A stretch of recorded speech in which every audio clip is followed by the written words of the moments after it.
ನಂದಿನಿ ಉತ್ಪನ್ನಗಳ ಬಳಕೆದಾರರಿಗೆ ಈಗ ಗುಡ್ ನ್ಯೂಸ್. ಆಹಾರ ಉತ್ಪನ್ನಗಳ ಜಿಎಸ್ಟಿ ಶೇಕಡಾ 12ರಿಂದ 5ಕ್ಕೆ ಇಳಿಕೆಯಾಗಿದೆ.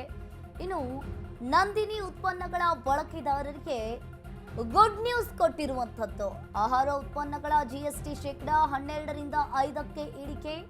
ಮೊಸರು, ಬೆಣ್ಣೆ ಉತ್ಪನ್ನ ದರ ಇಳಿಕೆಗೆ ನಿರ್ಧಾರವನ್ನ ಮಾಡಿದ್ದಾರೆ. ಇನ್ನು ಗ್ರಾಹಕರಿಗೆ ಒಂದ್ ರೀತಿಯಾಗಿ ನಂದಿನಿ ಇಲ್ಲಿ ಗುಡ್ ನ್ಯೂಸ್ ಅನ್ನ ಕೊಟ್ಟಿರುವಂತದ್ದು. ಮೊಸರಿನ ದರ ಲೀಟರ್ಗೆ 4 ರೂಪಾಯಿ ಕಡಿಮೆಯನ್ನ ಮಾಡಿದ್ದಾರೆ. ಸೋಮವಾರದಿಂದಲೇ ಪರಿಷ್ಕೃತ ದರ ಜಾರಿಗೆ ಸೂಚನೆಯನ್ನ ನೀಡಲಾಗುತ್ತೆ. ಇನ್ನು 2017ರಲ್ಲಿ ಹಾಲಿನ ಉತ್ಪನ್ನ ಶೇಕಡಾ ಹೆಚ್ಚು ಮಾಡಲಾಗಿತ್ತು. 2022ರಲ್ಲಿ ಜಿಎಸ್ಟಿಯನ್ನ ಹೆಚ್ಚಿಸಲಾಗಿತ್ತು.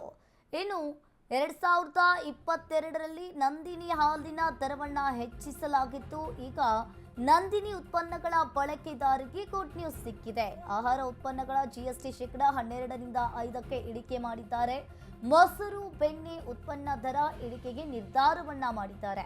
ಇನ್ನು ಕೆಎಂಎಫ್ ಹಿರಿಯ ಅಧಿಕಾರಿಗಳ ಜೊತೆ ಮೀಟಿಂಗ್ ಅನ್ನ ಮಾಡಿರುವಂತದ್ದು. ಮೊಸರಿನ ದರ ಲೀಟರ್ಗೆ 4 ರೂಪಾಯಿ ಕಡಿಮೆ ಆಗುವ ಸಾಧ್ಯತೆ ಇದೆ. ಇದೇ ಸೋಮವಾರದಿಂದಲೇ ಪರಿಷ್ಕೃತ ದರ ಜಾರಿಗೆ ಸೂಚನೆಯನ್ನ ನೀಡಲಾಗಿದೆ. ಇನ್ನು ಒಂದು ರೀತಿಯಾಗಿ ಈ ಬಾರಿ ಗುಡ್ ನ್ಯೂಸ್ ಅನ್ನ ಕೊಟ್ಟಿರುವಂಥದ್ದು ನಂದಿನಿಯ ಕೆಲ ಉತ್ಪನ್ನಗಳ ಬೆಲೆ ಸೋಮವಾರದಿಂದಲೇ ಇಳಿಕೆಯಾಗುತ್ತೆ. ಕೆಎಂಎಫ್ ಗ್ರಾಹಕರಿಗೆ ಇದೊಂದು ಸಿಹಿ ಸುದ್ದಿ ಅಂತಾನೆ ಹೇಳ್ಬೋದು. ಜಿಎಸ್ಟಿ ಪರಿಷ್ಕರಣೆಯಾದ ಬೆನ್ನಲ್ಲೇ ಇದೇ ಸೋಮವಾರದಿಂದಲೇ ನಂದಿನಿಯ ಕೆಲ ಉತ್ಪನ್ನಗಳ ದರ ಇಳಿಕೆಯಾಗಲಿದೆ.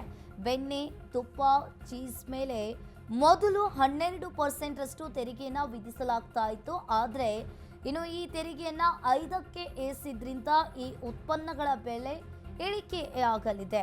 ಇನ್ನು ಪನ್ನೀರ್ ಮತ್ತು ಯುಎಚ್ಟಿ ಹಾಲಿಗೆ ಮೊದಲು 5% ಜಿಎಸ್ಟಿಯನ್ನ ಈ ನಂದಿನಿ ವಿಧಿಸಲಾಗಿತ್ತು. ಆದರೆ ಈಗ ಈ ಉತ್ಪನ್ನಗಳ ಮೇಲೆ ಶೂನ್ಯ ತೆರಿಗೆಯನ್ನ ಹಾಕಲಾಗ್ತಾ ಇದೆ. ಹೀಗಾಗಿ ಈ ವಸ್ತುಗಳ ಬೆಲೆ ಇಳಿಕೆಯಾಗ್ತಾ ಇದೆ. ಹಾಲು, ಮೊಸರು ಬೆಲೆಯಲ್ಲಿ ಯಾವುದೇ ಬದಲಾವಣೆ ಇಲ್ಲ.